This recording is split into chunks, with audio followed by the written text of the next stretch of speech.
მოგესალმებით, მივესალმებით ტელემაყურებელს. დავიწყებ იმ საკითხით, რითიც თქვენ დაიწყეთ, სოლიდარობა ყველა პოლიტიკურ პატიმარს, ძალიან მაგარ ახალგაზრდებს, ძალიან მაგარ ადამიანებს, სხვადასხვა ასაკის წარმომადგენლებს, რომლებიც უკვე ზოგი აგერ წელიწადზე მეტია ციხეში სხედან, ზოგი რამოდენიმე თვეა ციხეში სხედან, ყოველდღიურად აპატიმრებენ ადამიანებს, როგორც ახალგაზრდებს, ისე უფროსი ასაკის წარმომადგენლებს. ფაქტობრივად ხელისუფლება ყველაფერზე მიდის. ეგრეთ წოდებული ხელისუფლება ყველაფერზე მიდის, ყველაფერს აკეთებს იმისთვის, რომ რაღაცნაირად შიში დათესოს ქვეყანაში, მაგრამ ეს საბოლოო ჯამში მაინც არ გამოსდის, გუშინაც ჩვენი პატარა მეგობარი, ჩვენი თანაგუნდელი დააპატიმრეს, რობაქიძე, ჯუბო, რომელიც 4-დიან პატიმრობაში გაუშვეს, მაგრამ მე დარწმუნებული ვარ, რომ ეს ყველაფერი ვერ შეაშინებს ქართველ ხალხს, ვერც ახალგაზრდას, ვერც ნებისმიერი ასაკის წარმომადგენელს და სოლიდარობა ჩემს თანამებრძოლებს, სოლიდარობა მიხეილ სააკაშვილს, რომელიც უკვე ამდენი წელია პოლიტიკურ პატიმრობაში იმყოფება და მე დარწმუნებული ვარ, რომ ზუსტად მათ პატიმრობაზე, მათ განწირვაზე, მათ თავგანწირვაზე გადის ჩვენი ქვეყნის გამარჯვება და სწორედ მათი თავგანწირვა ისე არ ჩაივლის, ეს ასე იქნება ნამდვილად. ეხლა რაც შეეხება ერთიანობას, ჩვენ ის პოლიტიკური პარტიები, რომლებიც დღეს წარდგნენ და რომლებმაც განცხადება გააკეთეს, სწორედაც რომ მათი მთავარი მიზანი რა არის მიზანი და რა არის გეგმა, თქვენ კითხულობთ, გეგმა არის რა თქმა უნდა ქართველი ხალხის გამარჯვება და ქვეყანაში დაბრუნება, დემოკრატიული წყობის დაბრუნება, რომელიც ფაქტობრივად ბიძინა ივანიშვილმა გააქრო და აღარ არსებობს. არსებობს ერთადერთი რამე, არსებობს რეპრესიები, არსებობს დაშინებები, არსებობს კორუფცია, რომელშიც თავიდან ბოლომდე არის ჩაფლული ხელისუფლება და არსებობს ფასების ზრდა, ფასების კლების ნაცვლად, რომელსაც ჩვენ ყოველდღიურად ვხედავთ. ხო, ნებისმიერი ადამიანი ხა ვიღაცას თვალებზე ხელს ხო არ ააფარებ, ან ყურებზე ხელს ხო არ მიაფარებ, რომ ვერ დაინახოს და ვერ გაიგოს, ნებისმიერ მაღაზიაში შედით. ხილბოსნეულის მაღაზია იქნება ეს თუ სასურსათო მაღაზია იქნება. ეხლა ბადრიჯანი, როდესაც 14 ლარი ღირს ქვეყანაში და კიტრი 18 ლარი ღირს და ის კიტრი, რომელიც ყველაზე მეტად იაფი უნდა იყოს რეალურად, როდესაც ის არის ბიძინა ივანიშვილის ოჯახის მოყვანილი კიტრი, ხო, პლანტას პროდუქცია ყველაზე ძვირია დღეს ქართულ ბაზარზე. ამიტომ ხელისუფლების მიზანი არის მაქსიმალურად გააღარიბოს ხალხი. პოლიტიკური ძალების მიზანი არის ხალხი გამოიყვანოს ამ გაჭირვებიდან და გადაარჩინოს ქვეყანა და სწორედაც ეს განაცხადი ერთიანობა და ერთიანობის განაცხადი არის გამარჯვების განაცხადი და რა თქმა უნდა ჩვენ შემოვივლით მთელ საქართველოს და რა თქმა უნდა დამაგვირგვინებელი, ერთ-ერთი დამაგვირგვინებელი არ ვამბობ იმას, რომ ეს იქნება მთავარი რაღაცა განსაკუთრებული, მაგრამ ყოველი დღე დარწმუნებული ვარ, რომ არის მთავარი ბრძოლისთვის და ამიტომ 26 მაისი იქნება მნიშვნელოვანი დღე. რაც შეეხება გამოხმაურებებს, გამოხმაურებები სხვა რა უნდა მოგვესმინა, ხო, რეჟიმის მხრიდან, მაგრამ როდის აქეთ გახდა 26 მაისი ქართული ოცნებისთვის საზეიმო დღე. ჩვენ ვხედავთ 2012 წლის მერე ფაქტობრივად ქართული ოცნება ყოველწლიურად აუფასურებს 26 მაისის მნიშვნელობას. 26 მაისი არის ქვეყნის დამოუკიდებლობის დღე. ხელისუფლება ყველაფერს აკეთებს იმისთვის, რომ ჩვენი ქვეყანა არ იყოს დამოუკიდებელი და თავიდან ბოლომდე მიტმასნილი იყოს რუსეთზე, როგორც ეკონომიკურად, ისე პოლიტიკურად და ყველაფერს აკეთებს იმისთვის, რომ ფაქტობრივად ჩამოყალიბდეთ ერთ-ერთ კოლონიად, ერთ-ერთ რეგიონად, რუსეთის რეგიონად, რაც დარწმუნებული ვარ, რომ აი სწორედ იმ ახალგაზრდების, რომლებსაც დღესაც აპატიმრებენ და ძალიან ბევრი მებრძოლი ადამიანის ბრძოლა მოიტანს იმას, რომ ამას ვერ შეძლებს ხელისუფლება და ეს დარწმუნებული ვარ, რომ ასე იქნება. გიორგი, 26 მაისამდე არის 2 თვე. ეს 2 თვე როგორც დღეს ითქვა, გამოიყენება მოსამზადებელ პერიოდად იმისთვის, რომ 26-ში საზოგადოების პროტესტი იყოს მასშტაბური. პირველი, როდესაც მე კირცხალიას კომენტარსაც და ქადაგიშვილის კომენტარსაც ვკითხულობდი, ერთგვარ მუქარასაც შეიცავდა მათი განცხადებები.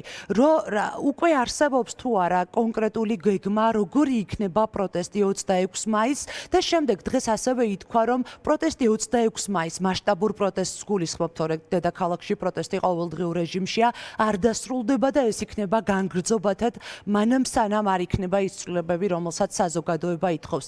როგორი გეგმით მიდიხართ გარდა იმისა, რომ საზოგადოებაში გახვალთ? გეგმა არის ის, ეხლა აქ არ არის მარტო საუბარი იმაზე, რომ თვითონ ერთიანობა, რომლებიც არის წარმოდგენილი ალიანსი, პოლიტიკური ძალთა ალიანსი, ცალკე პოლიტიკური პარტიები თავის საქმიანობით იქნებიან დაკავებულები და ვართ სწორედ დაკავებულები. ჩვენ მაგალითად ნაციონალური მოძრაობა ყოველ კვირაში რამოდენიმე დღე ვართ სხვადასხვა რეგიონებში, ვხვდებით ადამიანებს, ჩვენს თანამებრძოლებს, მოქალაქეებს, ადამიანებს, რომლებშიც ხედავთ, რომ ეს პროტესტი არსად არ გამქრალა, ის უკმაყოფილება, ის გაბრაზება არსად არ გამქრალა, რომელიც რეალურად პასუხია იმ ქმედებებისა, რა ქმედებებსაც ახორციელებს დღევანდელი ეგრეთ წოდებული ხელისუფლება. რეჟიმი, რუსული რეჟიმი, თავიდან ბოლომდე რუსული რეჟიმი, ყველა მისი ქმედებით დაწყებული ელემენტარული ეკონომიკური კუთხით, რაც ყველაზე ნაკლებად შეიძლება მწვავე იყოს იმასთან შედარებით, როდესაც ქვეყანას გართმევენ, მაგრამ ქვეყანაში სადაც ყოველდღიურად ფასები იზრდება, ეს ტოლფასია იმისა, რომ შენ ფაქტიურად არ მოგცენ იმის საშუალება, რომ იფიქრო იმაზე, ხვალ ქვეყანა როგორ გადავარჩინო და ქვეყნის დემოკრატიაზე თქვენ ამბობთ, რომ სოციალური სიდუხჭირე ახლა ქართული ოცნების ერთ-ერთი იარაღია, რა თქმა უნდა და ჩვენ ყოველდღიურად ხედავთ იმ სამარცხვინო ფარს, რომელსაც გვანახებს ეგრეთ წოდებული ხელისუფლება პარლამენტში შექმნილი რაღაცა კომისიით, სადაც სამარცხვინოთ, აი ეს როგორ უნდა მე თვითონ არ ვიცი, აი ჩემს შვილებს ვესაუბრებოდი იმაზე, ესეთი რაღაც როგორ უნდა წარმოთქვა ადამიანმა, რაც თქვა ნინო წილოსანმა. ფაქტობრივად მაღაზიების წარმომადგენლებს, სხვადასხვა ქსელების წარმომადგენლებს ეუბნებოდა, რომ თურმე ვადაგასული პროდუქცია, რომელიც აი 2 დღეა დარჩენილი და 3 დღეა ვადა დარჩენილი რაღაცა პროდუქციაზე, იქნება ამ პროდუქციის კუთხეები მაინც შევქმნათ თურმე ქსელებში, მაღაზიებში, რომ გაჭირვებულმა ადამიანებმა შეიძინონ იაფად. თვითონ შეაჭმევს თავის შვილებს, თავის ოჯახს შეაჭმევს ამ საჭმელს. ეს არის მათი მიდგომა, მათ ხალხი არ აინტერესებთ. მათ აინტერესებთ როგორ გამდიდრდნენ, მათ აინტერესებთ როგორ შეასრულონ ის მთავარი გეგმა, რომელიც გეგმაც დავალებული აქვს პირადად ივანიშვილისგან, რომ მათ გაუქრონ ჩვენ ქვეყანას საბოლოოდ სუვერენიტეტი და არ არსებობდეს ამ ქვეყანაში დემოკრატია, არ არსებობდეს ამ ქვეყანაში თავისუფლების განცდა, არ არსებობდეს ამ ქვეყანაში სახელმწიფო, არ არსებობდეს როგორც საქართველო. არსებობდეს ერთი ჩვეულებრივი გუბერნია, რომელიც წარმოდგენილი იქნება რუსეთის რაღაცა პატარა ქვედანაყოფის სახით. კი ბატონო, და მთავარ კითხვას ავცით ფასებზე აუცილებლად უნდა გკითხოთ, განსაკუთრებით დენის ტარიფის ზრდასთან დაკავშირებით. სამთვიანი პაუზა, საახალწლო პაუზა რომ აიღო ქართულმა ოცნებამ და საახალწლოდ გააჩერა ფასების ზრდა, ეს რამდენად აისახება სხვა პროდუქტების ფასებზე, რომელიც ისედაც ძვირია. მანამდე ჩვენ დავიწყეთ საუბარი გეგმაზე, რომლითაც ქართული ოცნება წავა გარდა 26 მაისისა. დღეს თამარ ჩერგოლეიშვილის განცხადებას ვკითხულობდი, სადაც ის ამბობდა, რომ დაგეგმილია შეერთებულ შტატებში ვიზიტიც და კომუნიკაციებით სტრატეგიულ პარტნიორებთან. ანუ ორი ფრონტი იხსნება რეალურად ოპოზიციური ალიანსის მხრიდან, ეს არის საერთაშორისო მოლაპარაკებები პარტნიორებთან და შიდა კომუნიკაცია მოქალაქეებთან. არა მარტო ამერიკის შეერთებულ შტატებში ქმედება იქნება, რა თქმა უნდა, კომპლექსური და ყველა შემდგენელი იქნება ამ ქმედებაში დაწყებული, რა თქმა უნდა, მთავარი რაც არის ქართულ ხალხთან საუბარი, იმ პროტესტზე საუბარი და იმ პროტესტის გაათმაგება და გაასმაგება, რაც დღეს ქვეყანაშია და ასევე საუბარი ჩვენს პარტნიორებთან, რომელთაც ძალიან დიდი წილის შეტანა შეუძლიათ საქართველოს გადარჩენის პროცესში. მთავარი არის ქართველი ხალხი, მაგრამ ერთ-ერთი მთავარი მდგენელი არის კიდე ის საერთაშორისო მხარდაჭერა, რომელიც არ აკლია ქართველ ხალხს, მაგრამ აკლია უკვე და ფაქტობრივად აღარ გააჩნია დღევანდელ რეჟიმს და ქართულ ოცნებას. ამიტომ იქნება, რა თქმა უნდა, საერთაშორისო ვიზიტები, იქნება რეგიონებში შეხვედრები, იქნება თბილისში შეხვედრები, იქნება თემატური შეხვედრები, იქნება საუბრები იმაზე, თუ როგორ შეგვიძლია რეჟიმის დამარცხების შემდეგ, რომ ქვეყანა გამოვიდეს იმ სიდუხჭირიდან, აღარ იყოს რეალურად ის ფასები მართლა, რასაც ყოველდღიურად ზრდის ხელისუფლება და ფაქტობრივად აღარებებს მოსახლეობას, რომ მე ფიქრობს, რომ ამით უფრო მეტად მორჩილი გახდეს თითოეული ქვეყანაში მაცხოვრებელი ადამიანები, მათაც დაწყებული აქვთ უკვე ფაქტობრივად ჩანს ქვეყანაში არც ერთი დიდი პროექტი აღარ ხორციელდება, მაკა აღარ ხორციელდება ავტობანების პროექტი, მაგალითად კახეთში დაწყებული იყო ავტობანი ნაწილი გაკეთებულია. არაფერი აღარ კეთდება. აღარ აქვთ ფული. რეალურად აღარ აქვთ ფული. ის საერთაშორისო გრანტები, საერთაშორისო დახმარება, რომელიც მოდიოდა, ფაქტობრივად აღარ მოდის. აი ახლა საქმიანობენ იმას, საიდანაც კიდე რაღაცა შეიძლება რაღაცა თვითონ შესანსლონ და მოიპარონ ისევ ფული. ამით არიან დაკავებული, რეალურად ქვეყანაში საქმე აღარ კეთდება. ამას ხედავს ხალხი, აღარ კეთდება, აღარც სოფელში, აღარც ქალაქში, აღარც საერთაშორისო მაგისტრალები, არაფერი აღარ კეთდება რეალურად, კეთდება ის, რაც მოიპარეს, ეხლა რაც დარჩენილია, კიდე რაღაცა დანაზოგი ქონდა ქვეყანას, ეხლა ცდილობენ რომ ისიც მოიპარონ და ამით არიან მხოლოდ დაკავებული. ალბათ მთავარი კითხვა, რომელსაც ხალხთან შეხვედრის შემდეგ ოპოზიციური ალიანსის წევრები მიიღებენ, იქნება თუ კი გეგმა გაამართლებს და ხელისუფლების ცვლილების დღე დადგება, როგორ წავა შემდეგ პროცესი, გულისხმობს საარჩევნო პროცესის ჩატარებას, არჩევნებით ხელისუფლების ცვლილებას, საარჩევნო კომისიებს, რომლებიც ჯერ კიდევ ქართული ოცნების ხელშია, გაუარესებულ საარჩევნო კოდექსს და ასე შემდეგ და ასე შემდეგ. ამაზე თუ აქვს ალიანსს უკვე პასუხი და თუ აქვს გეგმა, როგორ თუ კი მათი გადაწყვეტილება სისრულეში მოვა, როგორ უნდა წარმართოს პროცესი. რა თქმა უნდა, ხელისუფლების მთავარი წყარო და მთავარი ფორმა ხელისუფლების შეცვლის არის არჩევნები. რა თქმა უნდა, ხელისუფლება საბოლოო ჯამში უნდა შეიცვალოს არჩევნებით, მაგრამ როგორ მივალთ ამ არჩევნებამდე, აი ეს არის მთავარი სამოქმედო გეგმა დღეს სწორედ ალიანსის. და ამაში არ უნდა იყოს არა მარტო ალიანსი ჩართული, ალიანსის კარები ღიაა. მე საუბრობ იმაზე, რომ კიდე ის პოლიტიკური პარტიები, რომლებიც დღეს ვთქვათ, არ არიან აი ამ ერთიანობის ნაწილი. ვიღაცას რაღაცა კიდე რაღაცა საკუთარი პოლიტიკური ეგო ამოძრავებს, ვიღაცას რაღაცა კომპლექსები ამოძრავებს. ყველაფერი გვერდზე უნდა გადაიდოს, ყველა კომპლექსი, ყველა ეგო, ყველა ამბიცია გვერდზე უნდა გადაიდოს და მთავარი ამბიცია უნდა მოხმარდეს ქვეყნის გადარჩენას. ამიტომ ალიანსის კარები ღიაა ნებისმიერი პოლიტიკური პარტიისთვის, ასევე აქ მარტო პოლიტიკური პარტიები და ალიანსი ვერაფერს ვერ იზამს თუ არ იქნება საერთო სამოქალაქო ჩართულობა. ყველა სამოქალაქო ჯგუფი, აქტივისტები, ძალიან მაგარი ადამიანები. ანუ ეს ორი იქნება ამ ჩართულობისთვის, რომელზეც ახლა თქვენ ლაპარაკობთ. თუნდაც თქვენთან ეთერში ისეთი ადამიანების ხედან, ძალიან ხშირად სამოქალაქო აქტივისტები, რომელიც მთავარი მონაწილე უნდა იყოს ქვეყნის გამარჯვების პროცესში და მის გარეშე ვერც ერთი პოლიტიკური პარტია ვერ გაიმარჯვებს. პოლიტიკური პარტია არ არის ის რაღაცა რამე ისეთი შემადგენელი ნაწილი, რომელიც მხოლოდ ამან უნდა მოიგოს. პოლიტიკური პარტია ვერ მოიგებს და ვერ დაამარცხებს ხელისუფლებას. პარტიებიც და რა თქმა უნდა, სხვა ოპოზიციური პარტიებიც და ყველა სამოქალაქო ჯგუფი და ვიცი რომ ბევრი ჯგუფი არსებობს. სამოქალაქო ჯგუფი არის სხვადასხვა დიდი გაერთიანება, რომლებიც სხვადასხვა აქციებს მართავენ, სხვადასხვა პროტესტის მონაწილეები არიან, სხვადასხვა თემატური საქმიანობით საქმიანობენ.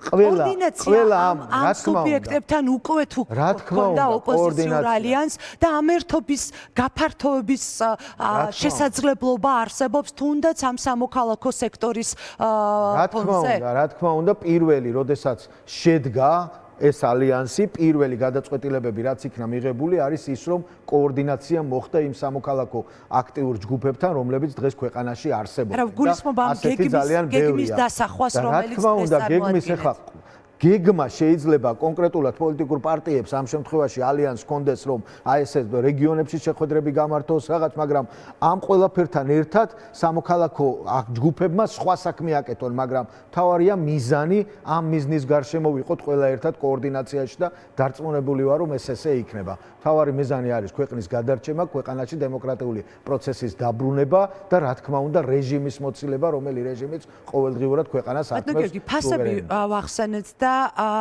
მანიპულირება ყველაზე მნიშვნელოვანი და სენსიტიური საკითხი თვეების განმავლობაში მიმდინარეობს, უკვე გულისხმობ გაძვირებულ ცხოვრებას, რომელიც თითოეული მოქალაქის ჯიბეზე ურტყამს. შეიქმნა ჯერ პრემიერთან დაიბარეს კაბინეტში კომპანიების წარმომადგენლები, შემდეგ შექმნეს კომისია, რომელსაც 10 მილიონერია თუ სწორად მახსოვს, შეიძლება ვწდები და 7-ია, არ ვიცი.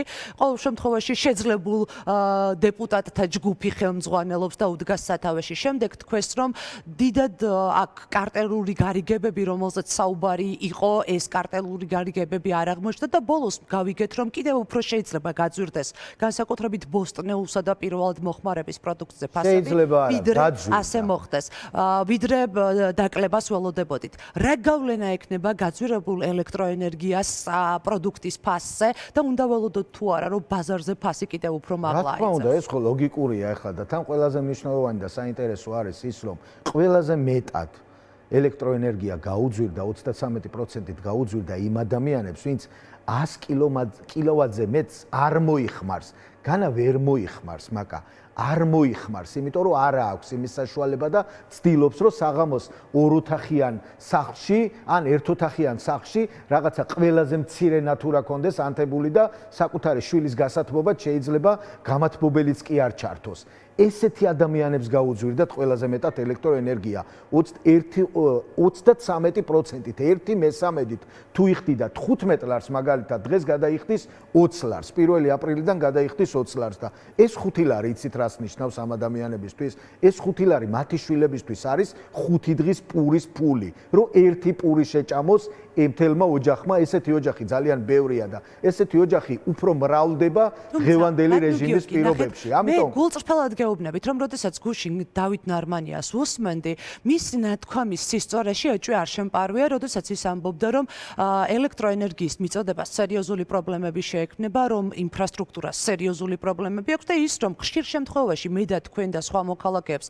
სახლში ელექტროენერგია ხშირად გვეთიშება და არც ზამთარში გვაქვს, არც ზაფხულში, ამის დასტურია. ვინ არის პასუხისმგებელი ამ გაძვირებაზე? ერთის მხრივ ელექტროენერგიის და მეორეს მხრივ პროდუქტის ფასზე. რა ნარმანია, მაკა რა ნარმანია, ეხლა ნარმანიამ გააძვირა ელექტროენერგიის თანხა, ელექტროენერგიის ფასი გააძვირა ბიძინა ივანიშვილმა. იმ ბიძინა ივანიშვილმა, რომელიც იმის დაპირებით მოვიდა ხელისუფლებაში და იმით ტყუილებით მოვიდა ხელისუფლებაში და ძალიან ბევრმა ადამიანმა დაუჯერა გუშინ Facebook-ზე სტატუსი დავწერე, სადაც მოვთხოვე, რომ გამომეხმაურონ იქნებ ის ადამიანები, ვინც ხმა ბიძინა ივანიშვილს იმის გამო მისცა, რომ ტარიფები უნდა შეემცირებინა. ბიძინა ივანიშვილმა გააძვირა 5 თეთრით დღეს ელექტროენერგია. ბიძინა ივანიშვილი აძვირებს კიტრის ფასს, ბიძინა ივანიშვილი აძვირებს ბადრიჯნის ფასს, ბიძინა ივანიშვილი აძვირებს შაქრის ფასს და ყველა იმ ფასს. მიდგომა და რეალურად ქვეყანასთან ქვეყნის მიმართ დამოკიდებულება. დღეს მათ როგორც ქვეყნის მიმართ დამოკიდებულება საქართველოს მიმართ ესე კი არა აქვს, როგორც საკუთარი სარგებლის მიმართ დამოკიდებულება აქვს. ისინი არ უყურებენ ხალხს როგორც ამ ქვეყნის შემადგენელი ნაწილი. ისინი უყურებენ ხალხს როგორც მათთვის გამოსაყენებელი ნაწილი, მეტი არაფერი. ამიტომ ნებისმიერი ფასის ზრდა არის თავიდან ბოლომდე დამოკიდებული ხელისუფლებაზე, ის რაზეც სემეკი საუბრობდა, რა ინფრასტრუქტურა, რომ ეს მოცემულობა არ დამდგარიყო. ინფრასტრუქტურის მოწესრიგებაში ჩაედო ხელისუფლებას ფული, მაგრამ ეს ფულიც აღარა აქვს, მაგრამ იმიტომ რომ შეჭამეს ფული მთლიანად შეჭამეს ფული, რაც ქვეყანას რესურსები გააჩნდა. ქვეყნის ეკონომიკა დღეს რო რაღაცა ციფრებს წერენ, ციფრები ნახონ თითოეული ადამიანის ოჯახში ვის რა შემოსავალი აქვს. ინფრასტრუქტურაში ფული უნდა იდებოდეს სუბსიდიაზე რო საუბრობენ, ხო? თურმე სუბსიდია უნდა ჩაიდოს, სუბსიდია უნდა იდებოდეს აი იმ ინფრასტრუქტურის მოწესრიგებაში, რომელი ინფრასტრუქტურაც ხელს შეუწყობს იმას, რომ მოქალაქეს არ გაუძვირდეს პროდუქტი იქნება თუ ელექტროენერგია იქნება თუ ელექტროენერგია იქნება თუ ბუნებრივი აირი. ამიტომ თავიდან ბოლომდე პასუხისმგებელი არის რეჟიმი, რომელმაც ქვეყანას ყველაფერთან ერთად აი ამ ფასების ზრდასთან ერთად რა უბედურებაც მოუტანა და ყოველდღიურად ფასები იზრდება. აი ნებისმიერმა ადამიანს ფაქტ-ჩეკი არსებობდა ასეთი ორგანიზაცია. არ ვიცი არსებობს თუ არა, სადმე რომ რაღაცას ვიტყოდით, მე აფასებდა ჩვენს ნათქვამებს და წერდა სიმართლე ვთქვით, ნახევარ სიმართლე თუ ტყუილი. აი ახლა ვამბობ, რაც კომისია შეიქმნა, იმის მერე გაიზარდა პროდუქტების ფასი. რატომ როგორ ფიქრობ? რაც კომისია შეიქმნა, იმის მერე გაიზარდა ბოსტნეულის ფასი. რაც კომისია შეიქმნა, იმის მერე გაიზარდა ელექტროენერგიის ფასი. რაც კომისია შეიქმნა, იმის მერე გაიზარდა საწვავის ფასი. ყველაფრის ფასი მაშინ გაიზარდა. რას ემსახურებოდა ამიტომ ამ კომისიების შექმნა? ან რას ემსახურებოდა ემსახურებოდა რაღაცა. სამთვიანი მორატორიუმი ელექტროენერგიის ფასის ამატებასთან დაკავშირებით? ანუ სამმა თვემ რა შეღავათი მისცა საქართველოს მოქალაქეებს? რაღაცა ეს სამი თვე რაღაცნაირად შეძლეს რომ თავი გაეტანათ, მაგრამ ფიზიკურად ქვეყანას არ გააჩნია რესურსები. მათ ხელში უკვე აღარ გააჩნია ქვეყანას რესურსები, რომელი რესურსებიც ჩაიდება ინფრასტრუქტურის მოსაწესრიგებლად. და ამიტომ რეალურად უკვე დავდექით მაგ ფაქტის წინაშე, რომ ეს ენერგოპრო არის თუ თელასი არის, ფაქტობრივად ვეღარ შეძლებდა იმას, რომ ადამიანებისთვის მიეწოდებინა ელექტროენერგია. ისინი რასაც ამბობენ, ეს ბრალი არის სწორედ მათი ქმედების ნაწილი და მათი ქმედების შესაბამისად მიღებული მოცემულობა. რა მოცემულობის წინაშეც დავდექით და მოხდა ფასების ზრდა. სამწუხაროა ის, რომ ძალიან ბევრი ადამიანი სწორედ აი ამ მახეს წამოეგო და არ მინდა ეხლა ვინმესთან ნიშნის მოდგებით ვილაპარაკო, რომ აი შენ 2012-ში რომ მიეცი, მაგის ღირსი ხარ, ეხლა ესე არ არის, მაგრამ ყველამ უნდა გაიაზროს, ყველამ უნდა გაითავისოს, რომ დღეს კიდე თუ ვინმე ფიქრობს, რომ რაღაცა შეუძლია ქართულ ოცნებას აი ამ რეჟიმს ქვეყნის გადარჩენისთვის, უკვე უნდა დარწმუნდეს, შეუძლია კი არა, ხელისუფლება ყველაფერს აკეთებს, ეგრეთ წოდებული ხელისუფლება ყველაფერს აკეთებს იმისთვის, რომ უფრო მეტად გააღარიბოს მოსახლეობა. ამიტომ მთავარი არის ეხლა პოლიტიკური პარტიები, მთავარი არის სამოქალაქო საზოგადოება, მთავარი არის ხალხი, ქართველი ხალხი, მათი ერთობლივი საქმიანობით, მათი ერთობლივი ბრძოლით უნდა მოვიპოვოთ გამარჯვება, რომელი გამარჯვებაც ქვეყანას ჭირდება, თორე ყოველდღიურად ქართული ოცნების ხელისუფლებაში ყოფნა ყოველდღიურად უფრო მეტად და მეტად მივყავართ იმამდე, რომ ქვეყანას უკვე საშველი აღარ გააჩნდეს და უკვე ვეღარ შევძლოთ ქვეყნის გადარჩენა. მადლობა, გიორგი ბოტკოველი, კოალიცია ერთიანობა ნაციონალური მოძრაობის